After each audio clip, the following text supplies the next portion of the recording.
বাড়িতে কোনো অনুষ্ঠান হলে বেগুনের সাথে এইভাবে মুগের ডাল তো থাকবেই। প্রথমেই মুগের ডালটি ভেজে সামান্য জল দিয়ে সেদ্ধ করে নিতে হবে। এরপর আবারও কড়াই তেল গরম করে মাছটিকে দুপিটি ভালো করে ভেজে নিতে হবে। আবারও কড়াই তেল গরম করে গোটা গরম মশলা, জিরে, তেজপাতা, শুকনো লঙ্কা দিয়ে ফোড়নটিকে ভাজতে হবে। এরপর সামান্য পেঁয়াজ কুচি আর রসুন বাটা দিয়ে ভালো করে ভেজে নিতে হবে মশলাটি।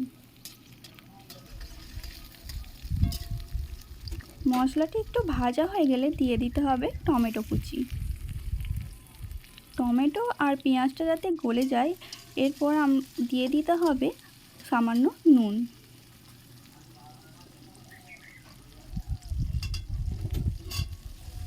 ভালো করে নেড়ে নিতে হবে। ভাজা হয়ে গেলে সামান্য আদা বাটা দিয়ে কষিয়ে নিতে হবে।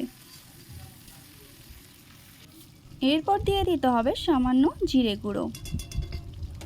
ভালো করে ভেজে নিতে হবে মশলাটিকে।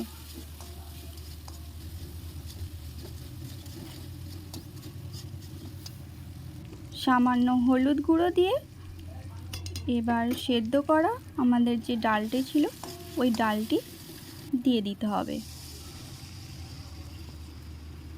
ভালো করে মশলার সাথে মিশিয়ে নিতে হবে। মেশানো হয়ে গেলে 1 বাটি পরিমাণ জল দিয়ে দিতে হবে। জল দিয়ে ভালো করে মিশিয়ে নিতে হবে। এরপর দিয়ে দিতে হবে পরিমাণ মতো লঙ্কা গুঁড়ো। মিশ্রণটি ভালো করে ফুটে এলে আমাদের যে ভেজে রাখা মাছটি ছিল সেটি দিয়ে দিতে হবে। এর সঙ্গে যোগ করতে হবে কুচানো ধনেপাতা। এরপর মিশ্রণটি ভালো করে ফুটে এলে আঁচ কমিয়ে এতে দিয়ে দিতে হবে সামান্য পরিমাণে গরম মশলা আর তারপরে দিয়ে দিতে হবে ঘি দিয়ে আমরা আঁচটি বন্ধ করে দেব। ব্যাস, এভাবেই তৈরি আমাদের মাছের মাথা দিয়ে মুগের ডাল। একদম ঘরোয়া পদ্ধতিতে মাছের মাথা দিয়ে মুগের ডাল বানাবেন তো অবশ্যই জানাবেন কেমন লাগলো। Obviously like and subscribe.